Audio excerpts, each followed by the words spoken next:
My PowerPoint will be on racialization. What is racialization? According to Giddens, racialization is defined as the process by which understandings of race are used to classify individuals or groups of people. Not only do racial distinctions describe differences in humans, but also contribute to the patterns of power and equality in society.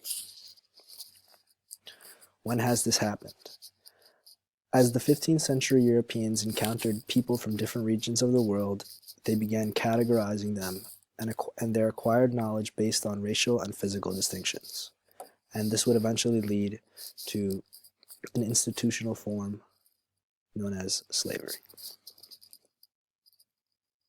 Now, how has racialization impacted our history? Non-Europeans were racialized in opposition to the European white race. And this would eventually lead to slavery in the British, French, and Spanish colonies in the Americas, slavery in the United States, and eventually apartheid in South Africa.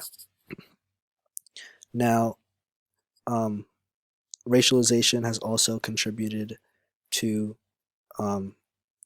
racism, and one institutional form of racialization were the Jim Crow laws, which were policies designed to have discriminatory effects on African Americans in the early 20th century.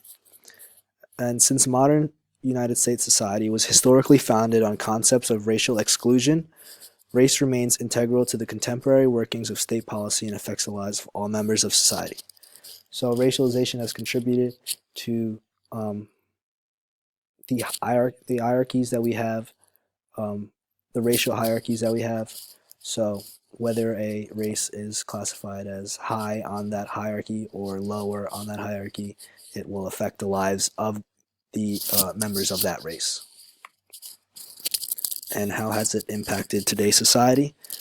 Racialization will lead to an effect on an individual's life, including education, employment, incarceration, housing, healthcare, and legal representation.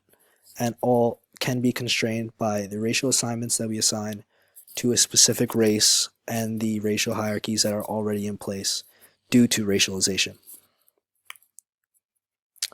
One specific form of how racialization has impacted our society today would be the anti-Muslim hate crimes. According to an article by Religion and Politics, racialization of Muslims has contributed to a spike in anti-Muslim hate crimes since the election of Donald Trump as the future president of the United States.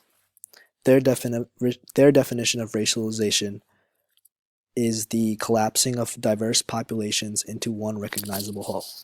So that is saying that our society will classify an entire race as one specific whole, which may or may not be correct or just.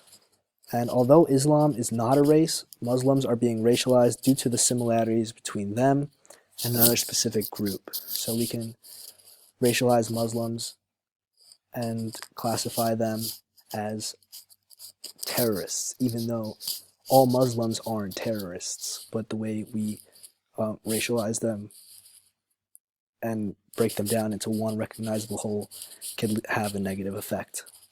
And this all has led to a significant increase in hate crimes against Muslims in 2015, one almost as drastic as the amount of hate crimes against Muslims following the 9/11 terrorist attacks. And that is my presentation. Thank you very much.